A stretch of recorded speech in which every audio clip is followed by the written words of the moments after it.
Well, hello everybody, and welcome back to another episode of the Ricecast. My name is Anthony Russo. I am sitting here across from Dr., Pastor, and Mr. Willie Rice. Pastor, how are you today? Doing great. Good to be here with you. Beautiful day. It is a week in Clearwater. It's a beautiful week in Clearwater. How's your March Madness bracket holding up? I did not have Farley Dickinson knocking off Purdue. Very few Nor did people anyone else. You know what's one thing I discovered this year? At some point, someone will get this perfect bracket, and that person will be a psychopath. Yeah. Because why would you pick Farley Dickinson to beat Purdue? Yeah. There's no logical reason. Yeah. That's what it's a fun sporting event. We're talking about college basketball, of course. That's because right. of that, you don't even have to be a great college basketball fan throughout most of the year. You don't. You just follow it a little bit. That's right. And then March Madness comes, and it's so much fun to watch these teams competing. In fact, my son was at the house Saturday, and some game was on. I forget who it was. Two teams, obviously. And I said, something about March Madness makes this game compelling. He said, if this game had been on a month ago. That's right. I would have gone, there's nothing on TV today. Yeah. It's like, who are these teams? We wouldn't watch these It's teams. so true. But because it's March Madness, you're like, wow, I wonder who's going to win this game. That's right. And so it's a lot of fun. And unfortunately, we don't have any Florida teams, I think, in there. Maybe No. Florida Atlantic is in there, I think. FAU made it, and I think Miami made it. Yes, I think Miami's still alive. Yep. And Yep. so there was a So couple. there are two from there, but... Couple around, but it wasn't a great year. It's so true though. Yeah, you get this. All of a sudden, I'm very invested in Loyola. I don't even know where this is on a map, but go Loyola. That's what I'm pulling for. Princeton on a big run. My son, we picked a bracket with the family. My son picked all the Tiger teams. That was his strategy, and he's got Princeton still going. What's great is a kid can have a strategy like that and beat you. That's right. That's right. Who has the best mascots? Who has the best colors? And they win. He's all in on Tigers, man. Memphis, Princeton, you name it. He picked the Tigers. Auburn, I think. Are they the Tigers? Yeah, but they're out. They're out. They didn't go too far. Oh, it's a fun time. We are here at Calvary, coming up here towards the end of our X150 Impact Series. I'm going to start right here. I'm going to come out of the gate hot with a question for you, Pastor. We're 4 days away from Commitment Sunday. What's going through your mind today? Gratitude for, because as much as we're talking about what we're going to do in the next 3 years, I think it's also been a celebration of what has been accomplished in the last 7 years. Absolutely. And, we think of all the partnerships we've developed. Every week has been telling a different story. Mm-hmm. For those who have been part of the services or watched them online, whether it was international church planning or national church planning or the adoption foster care ministry or the college concept, we've been telling a story every week. And we've been sharing stories of young people that have been sent out on missions and sent out to do church planning. So it's been a 7-week time of storytelling and giving thanks to God for what he has done. And then I'm thankful for a church that is, hey, what are we doing next? Where are we going next? What are we doing? And to me, that's just such an exciting thing to be a part of that, rather than just, hey, what are we doing for ourselves? Mm-hmm. Where are we running after? Sure. And where are we running? What are we running after?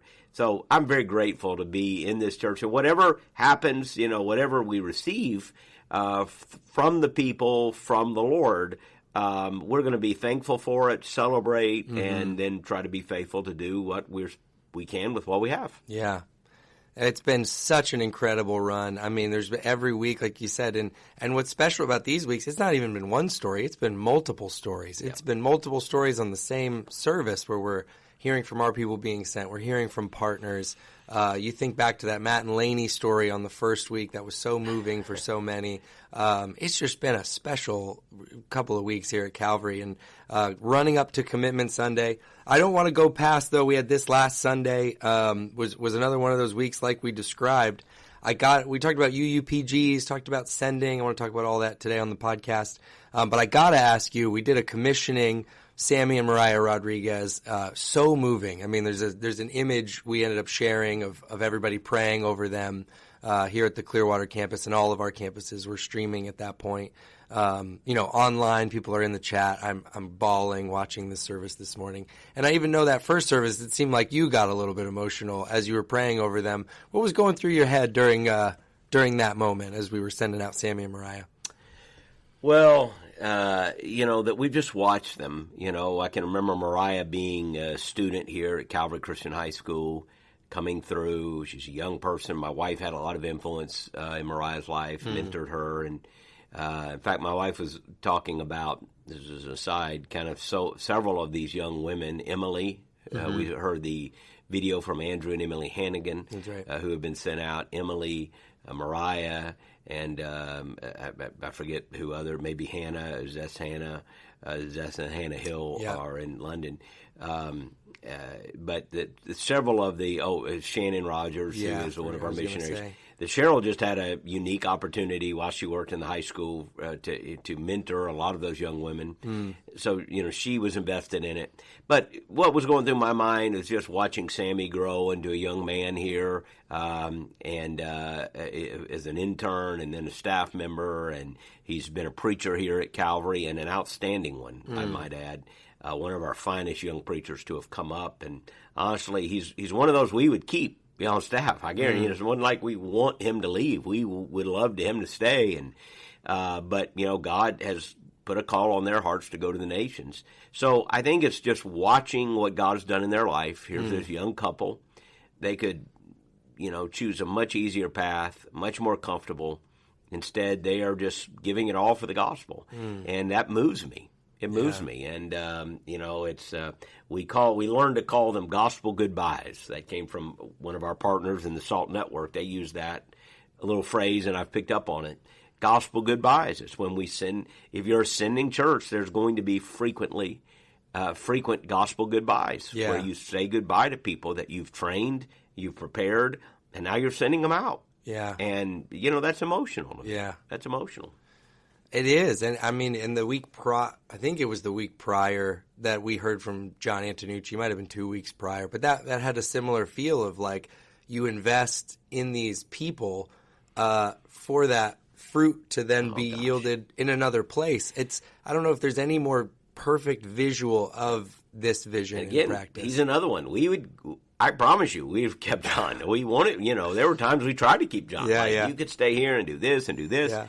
And we weren't trying to tempt him or defy the will of God. We just these are outstanding young leaders, which we would have relished keeping right here, That's right. serving, and they would have borne fruit here. But God sends them out, and we rejoice in that. And a church is planted, and a new missionary is sent, and it would be, we'd have more people if we kept them all, but God has told us send them, and we've been in a sending state now for a number of years, and it's a rejoice. And again, it's the difference between addition and multiplication. That's it. We didn't focus on addition; we focused on multiplication, and so it's a different win. But it's powerful when you see these young people going out and serving and know that they're going to be making a difference in the kingdom that will last for years and indeed into eternity. Mm-hmm. And it was so special this last Sunday. As always, I'll put the link to the service in the show notes.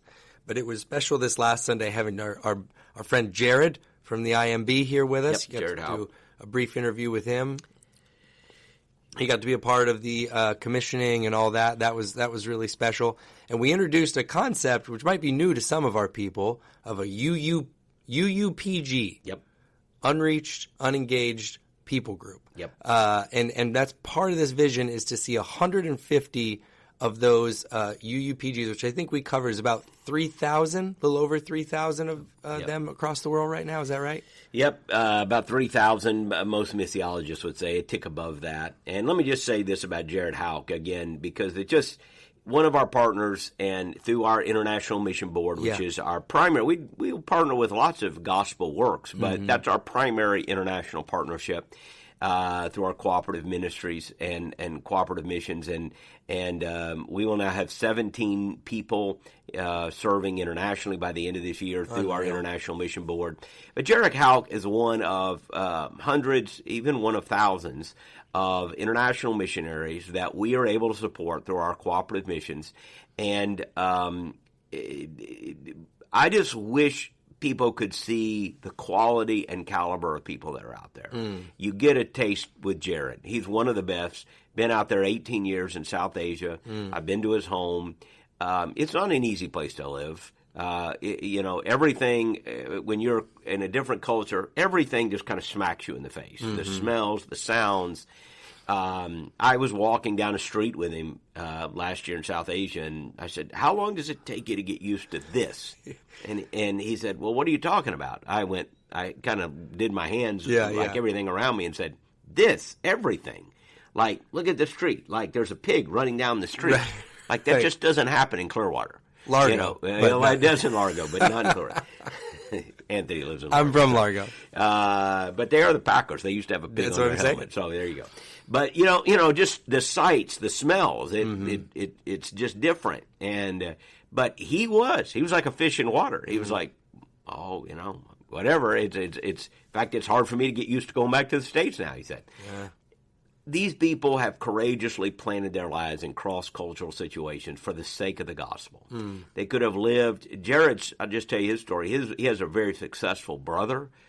You can just tell when you're around Jared, the intelligence, the giftedness, the ability. He could have been a tremendous success in business and any number of things. And yet he is completely content and joyful, having given his life for the gospel, that people will come to know Christ. And that story could be repeated over and over again. I was talking to some of our kids who just got back from London, and they were talking about the missionaries that we partner with there. I'm just so grateful, and I want Calvary to know it's a privilege to partner with missionaries like that. Now, the UUPG is a concept missiologists use, unreached, unengaged people groups. There are over, I think I'm going to be right, someone could correct us, about 13,000 different ethno-linguistic people groups that can be identified around the world. Okay. That's one number I've heard. Maybe others would see a different number, but there are a lot. Let's just put a lot. And a people group is defined because they share an ethnicity, a language, a culture. Okay. And it separates them. People do tend to flock together with people who share their language, their ethnic background, and their geography. We live in a broad culture where there's a diversity of people, which is a beautiful thing to see. But people tend to flock with their culture, their race, their language, and that's how they do life. So you can identify people groups around the world. There are about 3,000, about 1 in 4-ish, that are still engaged as unreached, unengaged people groups, which means there's little or no gospel witness there. There's no church planting movement happening. So we have targeted 150 unreached, unengaged people groups in our X150 Impact. And our goal is to identify them, prayerfully engage them. That means to begin praying about how they can be engaged with the gospel, and then to look for ways that we can perhaps even physically engage them. It's a huge goal. But what you should know about Jared, what you should know about South Asia, what you should know about where Andrew and Emily are being sent, Jeff and Bridget are being sent, where Sammy and Mariah are being sent in that South Asia, is about 1 in 3 of the world's unreached, unengaged people groups are there in that area, geographic area of South Asia. And so it's very strategic in being able to engage those people. And this one really, I mean, I know maybe just for me, but maybe I'm speaking for some other members of the Calvary family, man, this goal, this particular part of the vision seems awful big. I look at, something exciting like Calvary College, and I think, well, but there are other colleges. This is a road that maybe has been, but you think about, I think Andrew, I think it was Emily mentioned something about, why sometimes these people are unreached. It's because they're very difficult to reach. That's exactly right. They're remote. Like Jared was talking about an unreached, unengaged people group, and you went to the end of the road, which I've been in South If when you're on the road, that can be dicey. Right. When you get to the end of the road, right. you are at the end of the road. Right. And then he said, and then it's what did he say? A 5-hour hike from the end of the road? I can't remember if it's 5 day or 5 hour. Yeah. But so you get to the end of the road, and then it's a 5-hour hike. Yeah. And that's just where this group of people lives. And there might be 5,000 people or something. Right. So they are hard to get to. Yeah. It's not like you just walk. You fly into the airport and then go to the supermarket. Sure. And there they are. It's there. And of course, language barriers, cultural barriers, many barriers. Yeah. So it's a very hard goal, and yet we need to believe God for impossible things. And we've learned in X150 when we started this, the idea of being a part of planting 150 churches was outrageous to some people. Mm-hmm. And now we've seen ways in which God has allowed us to be a part of more than 120 church starts. Wow. When you talk about 150 unreached people groups, okay, yes, that is absolutely impossible for a church to run after. But let's start praying. Let's identify them, and we can do that, right? Yeah. We can do that. I mean, we can identify 150 because we're not starting with scratch there. There are people who have identified these groups, and so we can identify where they are. We can call people to pray, and then we can pray for engagement. And we'll see what God does. It is a goal that is almost, humanly speaking, impossible. But with God, all things are possible. So we're going to pray. We're going to talk about them, and by God's grace, we're going to be able to see many of them engage with the gospel. So exciting. And you were your message, your sermon on Sunday. We talked some about miracles. We talked about the miraculous. We talked about the feeding of the 5,000 story. And I thought you had such an interesting line in there. I kind of wanted to ask you a little follow-up question on, because it was the story is Jesus approaches Philip, right, one of the disciples, and says, there's all these people. We should get some food for them. How are we going to do that? And so the disciples, it was funny the way you told the story, and they're trying to figure out how to do all this. And they come up with this little boy's lunch, some fish and some loaves. I love the line you said. It's that young child offering that lunch. It's not like God or Jesus in that moment says like, "Whew, boy, we were in trouble there until this lunch showed. I don't know how we were going to do this till that lunch showed up." So it's just an interesting point there, I guess. My question is, why do you think, when we know it's not for the function of God's not able to do something without our help, why do you think God invites us into the miraculous, into these situations, even as far as we can get? That's a great question, because the story illustrates God doesn't need us, obviously. Right. But the Bible says Jesus did this in order to test them. And so you have to say, okay, what does that mean? This isn't like I'm trying to trick you. Mm-hmm. I'm not trying to show off for the sake of showing off. Although I do think God does what he does so that we might see his glory, we might see his character, his nature. Yeah. And thus trust him and praise him and be drawn toward him. But what does it mean then to test? In a sense, it is to strengthen them. It is to cause them, what are you going to do? Well, there's no answer there. A test is like, okay, how are you going to answer this? Mm-hmm. Well, you run through the scroll of options, humanly speaking. You can imagine the disciples huddling up going, you're not going to believe it. He's asking us to feed these people. And they're going through their options. Well, right. we could do this, we could do that. No, could we do that? No. Could we do that? No. And they're like, and Andrew's like, well, I found 2 fish and 5 loaves. They scroll through all the options and realize we can't do what he's asking us to do. Right.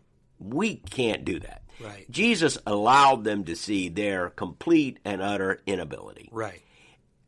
And yet, what else did they see? It wasn't then to frustrate them, but so that they would then see his complete and utter capability to do the miraculous, the supernatural, so that his work could be done. Why did they need to learn that? So the crowd would be fed that day? No. That was a sign pointing to the reality of Jesus. As we know, Jesus didn't come to provide free fish and chips. You can eat today, you'll be hungry tomorrow. It's nice to give people a meal, Sure. but, we need to give them the bread of life. That's that whole story. Right. So, one, the miracle was a sign. But in their own lives, in the disciples' lives, he said to test them. I think it was because he understood what he would be asking them to do in the years to come, the decades to come. He would be asking them, in essence, to give their lives for the kingdom of God. That moment taught them to trust Jesus, to trust that he can do anything. And in essence, they were being asked to give their lives for the kingdom. And I think, therefore, the answer to your question, God invites us into his work because he is inviting us into himself. He is inviting us to trust him. What he is doing in us is as important as what he is doing through us, because what he is intending to do is in us, to conform us to the image of Christ. Obviously, what he's doing through us is for his glory and for his kingdom. But that part of that is what he's doing in us. Yeah. And so I think he invites us into his work because it changes us. It changes us. It draws us to himself. It causes us to see our inability, his great capability, and we can trust him in all things. So I think that has to be the reason even today. Why does God invite us into his work? Because he loves us. Because he could cast us aside and we could clutch on to our few coins of gold and live a completely empty life and demonstrate the truth that a man may gain the whole world but lose his own soul, and he's profited nothing. God instead invites us into that which is real and genuine and lasting and eternal. And thus he has to challenge us. I think he has to stretch us. He has to push us. And we have to be willing to let go and be willing to truly trust him. So this is why I think God invites us into his work, because he knows we need something more than the money in the bank. Yeah. We really don't need that to find life. Right. Man can't live by bread alone. Right. You may have a lot of money in the bank, but it's not where you find real life. If you want to find real life, you will find he's the bread of life. So I think he invites us into his work because we need to see he's the bread of life and that I can completely trust him and I can obey him and that he can do supernatural things. And there's a real tension that's born from that in that, so you're both acknowledging that my role in this is not sufficient. I won't be able to, I can't do it. Whatever I do in this, I can't do it. Yeah. But that also doesn't absolve you from your participation, right? So there's a tension there of like, well, I can't feed all these people, but I am asked to do what I can do. Again and again, you see in the miracles, the blind man, is asked to go and wash. In this story, the boy is asked to give his loaves and fishes. Lazarus, unbind him, roll away the tomb. Again and again, you see in miraculous stories that there are things people have to do. Yeah. And as I said, we don't create the miracles, but we are invited to participate in the miracles, and we participate by obeying him. And then we get to see something that is far beyond ourselves. So could God do it without us? Of course. And, I guess one of the great mysteries remains why he doesn't, because it would certainly seem more efficient for him to do it without us. Right. But I think he loves us. I know he loves us. I think it's because he loves us. Yeah. And he is trying to do something in us. Right. That he invites us to participate in his work. That's so good. And even as you say that, you think of these miraculous stories in the Bible and how often even the limited participation is met with resilience. I even think of the Lazarus story in the first where it was like, it's going to stink. Yeah. If we move that stone, it's going to stink in there. And how funny that looks from our perspective, because we're like, he's trying to bring him back to life. Like, can we perspective this a little bit? We told the story of the jars at the start of this whole thing, and how it was noted they even had to say, "Hey, don't just get a few jars," as if to speak to. I know you're going to be hesitant to go get. It's almost like there's always this hesitancy to do your little part of this thing. It's interesting. Yep, and I think that speaks to our lack of faith, our greed, the materialism, wanting idolatry, and we are hesitant. And it's like the Bible is prodding us. No, do this, trust him, and see what God will do. Well, here we are. Like I mentioned at the top, we find ourselves just a few days out of Commitment Sunday. I'm wondering, for this X150 Impact vision, I'm wondering what is it you, as a Calvary family, what should we be doing right now in preparation for Sunday, each and every one of us? I think praying, asking God, what does he want you to do? So that, if everyone just really does take time to say, God, what is it you want me to do? Don't just, what can I do? No. What does he want me to do? I think if everyone does that and then does what he says, whatever he puts on your heart, I mean, we can't ask for more than that. So I think one is to pray. Be here. Sunday's going to be an exciting day, and it's not going to be the kind of day where anybody feels put on the spot or anything like that. So if you're worried about some kind of thing that feels awkward, don't worry about it. It's going to be a fun day and a wonderful time, and everyone will be able to feel like they're a part. And I'm excited about the message. A lot of things going to happen. It'll be a wonderful day. Yeah. And so pray. Number 2, be here.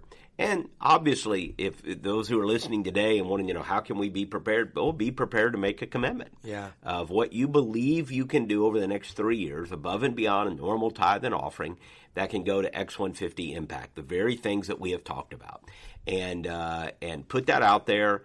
Ask God to move. Ask God to bless. And, ask him what he wants you to do. Be ready to make a commitment, and then ask him to bless it.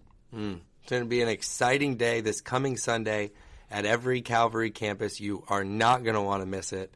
This Sunday will be exciting in its own right, but surely, after 7 weeks we've been talking about this. We produced a whole book about X150 Impact. A lot of you got it in the first couple weeks. There's no way there could be anything new to talk about on Sunday.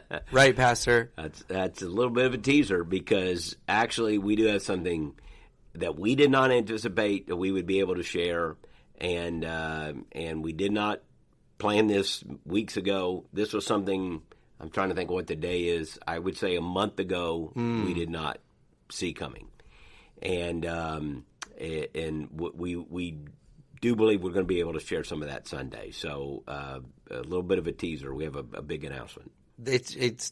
It's a very big announcement. You're going to want to be there on Sunday. That's all we can say. If you're as shocked as I am, listener, because you're like, surely they've been talking about a lot of X150 stuff. The cupboard's got to be empty. There can't be anything left to say. And yet, there's more. So you're going to want to be there Sunday. It's going to be an exciting time. Hope that you can join us. Hey, if you are listening, you joined on, maybe you've missed a couple of weeks, you can get caught up on all things X150 at calvary.us. Wow, I said that weird. Calvary.us/X150. That's where you can get all the information. You can also make your pledge there. Hey, we do understand people travel and things. If you're not going to be there this Sunday and you know that now, encourage you to make your pledge ahead of time. And again, you can do all that at calvary.us/X150. Excited for Sunday, man. Hopefully you are too. We love you. We will see you on campus this coming Sunday for Commitment Sunday. And we'll be back with another podcast episode here very soon.